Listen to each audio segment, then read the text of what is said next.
विश्व के लगभग सभी ग्रंथों और धर्म ग्रंथों में व्यक्ति के चरित्र निर्माण, पतित के उद्धार और मुक्ति के लिए संगत के महत्व पर काफी जोर दिया गया है। लेकिन सिख धर्म पहला धर्म है जिसने संगत के साथ साथ पंगत को भी जोड़ा।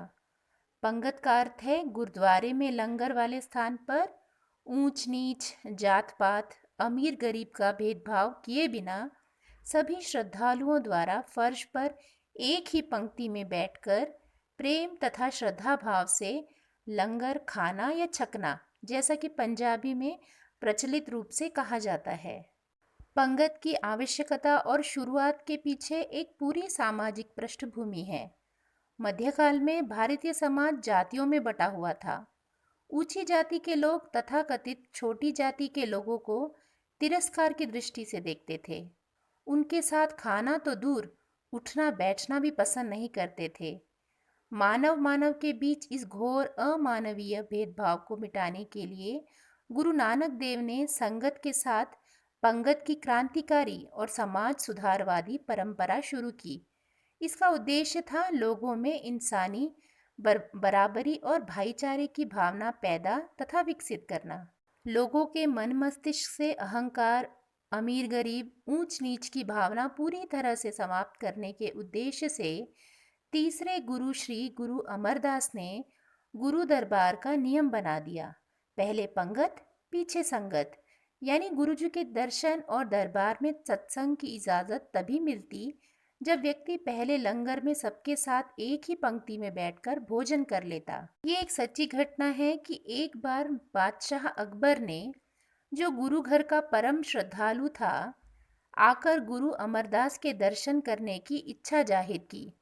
उसे भी कहा गया कि गुरु दरबार का सबके लिए एक ही नियम है, पहले पंगत, पीछे संगत।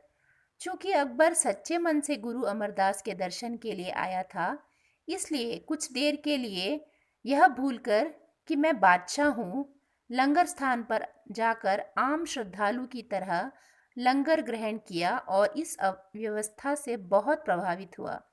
इसके बाद वह गुरुजी के दर्शन करके प्रसन्न मन से राजमहल लौट गया।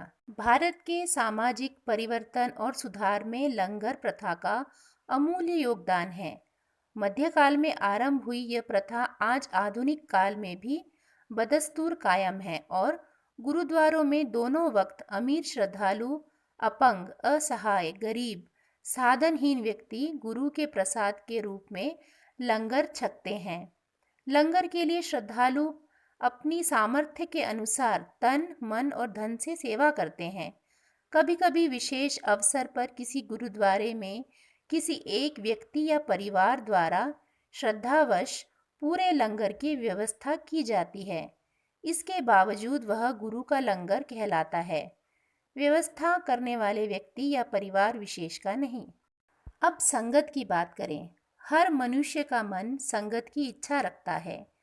संगत में विचरण करना, उठना बैठना मनुष्य की सहज प्रवृत्ति है। संगत की रंगत मनुष्य पर बहुत जल्दी चढ़ती है। इसलिए सभी धर्मशास्त्र और ग्रंथ मनुष्य को अच्छी संगत से जुड़ने और बुरी से बचने या उसका त्याग करने का उपदेश देते हैं।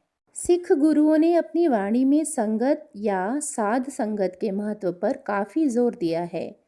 गुरुवाणी के अनुसार साधु या संत जनों की संगत करने से मनुष्य के सभी पाप धुल जाते हैं। मन गंगा जल की तरह निर्मल हो जाता है। काम, क्रोध, लोभ, मोह तथा अहंकार नामक 5 विकार नियंत्रण में आते हैं। मन से अहम भाव की मैल उतर जाती है और उसके स्थान पर प्रभु के नाम का रंग चढ़ना शुरू हो जाता है। साधु जनों की संगत से 68 तीर्थों के स्नान जितना पुण्य प्राप्त होता है। नाम सुमिरन की विधि आती है और इधर उधर भटकता हुआ मन प्रभु भक्ति और बंदगी में स्थिर हो जाता है और इस प्रकार अंततः व्यक्ति भवसागर को पार करके मुक्त हो जाता है। करी संगति तू साध की, अठी सठी तीरथ नाऊ, जियो प्राण मनु तनु हरे, साचा एहूँ सुआऊ। लेकिन गेरुए अथवा सफ़ेद वस्त्र धारण कर लेने, संसार छोड़कर जंगल, पर्वत या गुफा में निवास करने और मांगकर खाने से ही कोई साधु या संत नहीं बन जाता। गुरुवाणी ऐसे दंभी व पाखंडी साधु संतों की संगत से बचने की चेतावनी देती है। तो फिर सच्चे साधु संत की पहचान आखिर क्या है? गुरुवाणी में कहा गया है, जिना सासी ग्रास न विसरे, हरि नामा मनि मंत, धनु सी सेई नानका, पूरन सेई संत। अर्थात जो व्यक्ति हर पल हरि के नाम का स्मरण ध्यान करता है वह धन्य है और वही पूर्ण संत भी है। इसी प्रकार वह व्यक्ति साधु तथा वैरागी है जिसने अपने हृदय से अहंकार का त्याग करके उसमें प्रभु का नाम बसा लिया है। जो साधु बैरागी हृदय नाम वसाए, विचहु आप गवाए। ऐसे साधु की संगत से व्यक्ति को न केवल जन्म मरण के दुखों से छुटकारा मिल जाता है, अपितु वह संसार रूपी सागर को भी पार कर जाता है। वाणी की पंक्तियों में जैसा कि लिखा गया है, जन्म मरण दुख कटिया, हरि भेटिया पुरखु सुजाणु, संत संगी सागरु तरे, जन नानक सच्चा ताणु।